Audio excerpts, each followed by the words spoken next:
لا تحسب أن الدين بعيد عن حب وحياة، وبهجرك للدين ستحيا.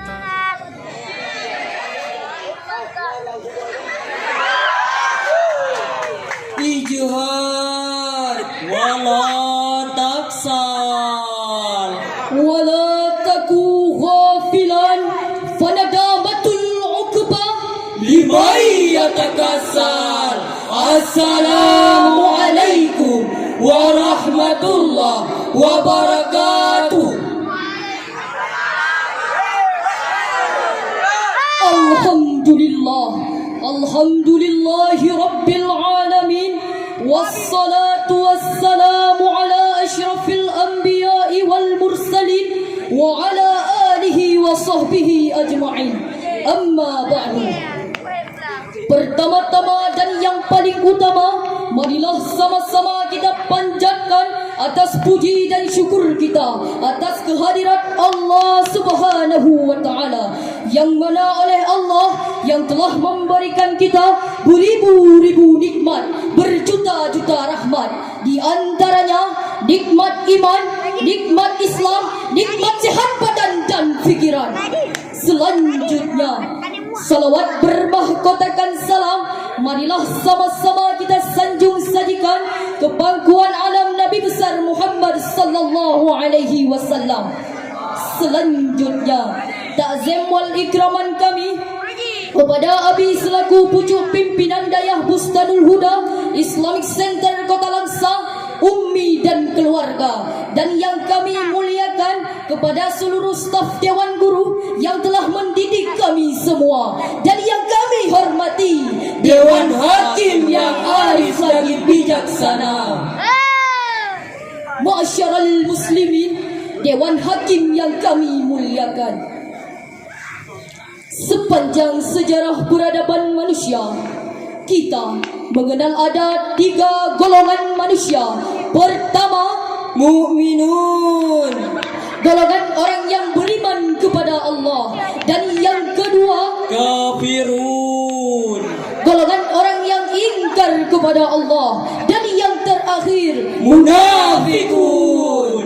golongan orang yang berbuka dua, lain di hati, lain di bibir, manis di luar, pahit di dalam, serigala berbulu domba, Musuh dalam selimut. Apabila mereka datang kepada golongan mukmin, mereka beriman. Namun apabila mereka datang kepada golongannya, mereka mengatakan, aku hanya menipu golongan mukmin. Oleh karena itu, pada kesempatan ini, izinkan kami bertiga menyampaikan satu syarahan yang bertema Bahaya sifat munafik dalam kehidupan berbangsa. dengan landasan ayat suci Al-Quran, surah Al-Munafikun ayat 1 sampai 2 sebagai berikut. A'udzu billahi minasy syaithanir rajim.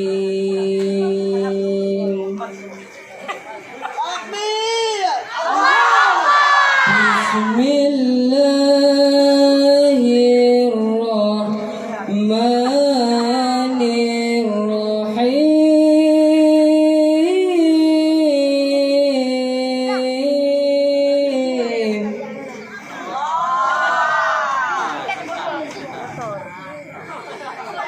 Idza ja'akal munafiqun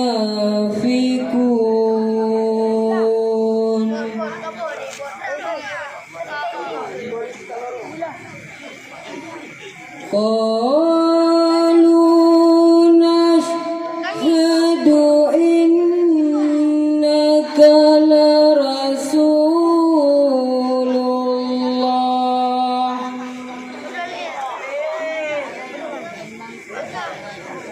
wallahu ya'lamu innaka la rasuluh.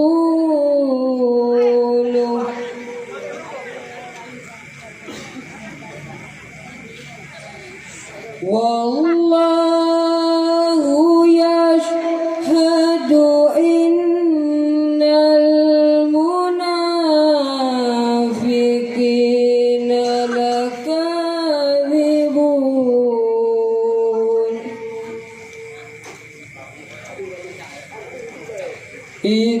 اتخذوا أيمانهم جنة فصدوا عن سبيل الله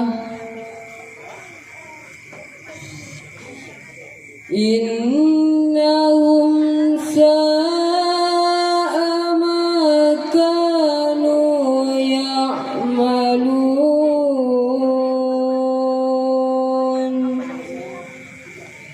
Aku berlindung kepadamu ya Allah dari godaan syaitan yang terkutuk dengan menyebut namamu ya Allah yang maha pengasih lagi maha penyayang. Apabila orang-orang munafik datang kepadamu, mereka berkata, kami mengakui bahwa sesungguhnya kamu benar-benar Rasul Allah. Dan Allah mengetahui bahwa sesungguhnya kamu benar-benar Rasulnya. Dan Allah mengetahui bahwa sesungguhnya orang-orang munafik itu benar-benar orang pendusta. Mereka itu menjadikan sumpah-sumpah mereka sebagai perisai, lalu mereka menghalangi manusia dari jalan Allah. Sesungguhnya amat buruklah apa yang telah mereka kerjakan. Ma'asyiral muslimin, Dewan Hakim yang kami muliakan. Ayat tadi secara eksplisit mendeskripsikan 3 sifat munafik yang harus kita hindari. Yang pertama, Innal munafiqina lakadzibun. orang-orang munafik selalu berbuat dosa. Dan yang kedua, Ittakhadhu aymanuhum junnah. orang munafik selalu menjadikan sumpah sebagai perisai untuk melindungi diri. Dan yang terakhir, Fasaddu an sabilillah. orang munafik selalu mencegah orang lain untuk beriman kepada Allah. 3 sifat munafik tersebut, apabila kita analisis, senantiasa melekat pada sebahagian diri manusia dari dulu, kini dan masa yang akan datang. Bahkan secara jujur, tidak sedikit aparat pemerintah kita yang terjangkit penyakit munafik tersebut. Sebagai bukti, ada orang yang membuat janji muluk-muluk tapi hasilnya nol besar. Di depan rakyat menyanyikan lagu-lagu merdu, mendendangkan syair-syair indah, tapi di belakang rakyat tidak segan-segan Mencekik, memperkosa, dan membunuh rakyat. Nauzubillah, summa na'udzubillah. oleh karena itu, apabila kita biarkan akan lahirkan corak masyarakat jahiliyah, para penguasa bermental tersabalah, para penguasa berotak Namrud, berhati Fir'aun.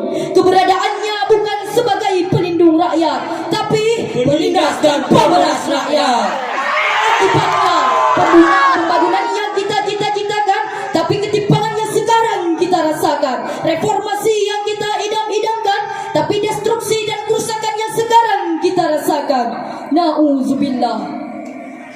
Oleh karena itu, lalu hadirin, bagaimanakah sikap kita dalam menghadapi orang munafik tersebut? Jawabannya, pertama, kita harus senantiasa bertabayun, mengadakan check every check, serta bersikap waspada terhadap perkataan, janji dan informasi yang dibawa oleh mereka. Sebab jika kita tidak waspada, malapetaka yang menimpa kita. Apalagi saat ini kondisi masyarakat kita mudah terpancing dengan isu murahan. Hadirin, Bukankah terjadinya pembunuhan dengan dalih dukun santet itu karena perbuatan orang munafik? Bukankah terjadinya tawuran antar warga itu ulah orang munafik? Dan bukankah terjadinya peperangan antar suku, partai dan agama itu akibat provokasi munafik? Betul hadirin. Kedua, kita harus merapatkan barisan, memperkuat ukhuwah dan memperluas tali silaturahmi dalam rangka mempersempit gerak langkah perbuatan munafik. Ketiga, kita harus senantiasa mengadakan muhasabah dan introspeksi diri agar tidak terjangkit penyakit munafik ini. Sebab jika kita terjangkit penyakit munafik ini, kita akan menjadi manusia-manusia perusak, baik terhadap diri sendiri, orang lain dan keutuhan bangsa ini. Oleh karena itu, mengingat berbahayanya sifat munafik tersebut, Allah memberikan balasan kepada mereka berupa dimasukkan ke jurang api neraka. Hal tersebut Allah berfirman di dalam Al-Quran Surah An-Nisa ayat 145 sebagai berikut. Innal munafiqina fi darki asfali minan nar walan tajida lahum nasira. Sadaqallahul azim. Sesungguhnya orang-orang munafik itu ditempatkan pada tingkatan yang paling bawah dari neraka, dan kamu sekali-kali tidak akan mendapat seorang penolong pun bagi mereka. Demikian hadirin penegasan Allah terhadap orang-orang munafik. Maka kita akan dimasukkan ke jurang api neraka melebihi siksaan orang-orang kafir. Ma'asyiral muslimin, Dewan Hakim yang kami muliakan, hadirin, dari uraian syarahan kami dapat kami simpulkan bahawa munafik merupakan penyakit yang berbahaya yang dapat mengancam, menggerogoti dan memporak-porandakan sendi kehidupan bangsa. Agar kita tidak terjangkit penyakit munafik ini, langkah yang harus kita lakukan antara lain ialah mengadakan tabayyun terhadap semua informasi dan memperluas tali silaturahmi. Mudah-mudahan Allah menjauhkan bangsa kita ini dari orang-orang munafik. Laisal fata may yaqulu hadha abi walakinnal fata ha anaza. Bukanlah pemuda yang mengandalkan inilah ayahku, tetapi pemuda inilah diriku. Ini syarhil, bukan sembarang syarhil. Ini syarhil pemecah satu masalah. Ini syarhil bukan sembarang syarhil. Ini syarhil utusan Tengku Amarullah. Wabillahi taufiq wal hidayah warridaka wal inayah. Assalamualaikum warahmatullahi wabarakatuh.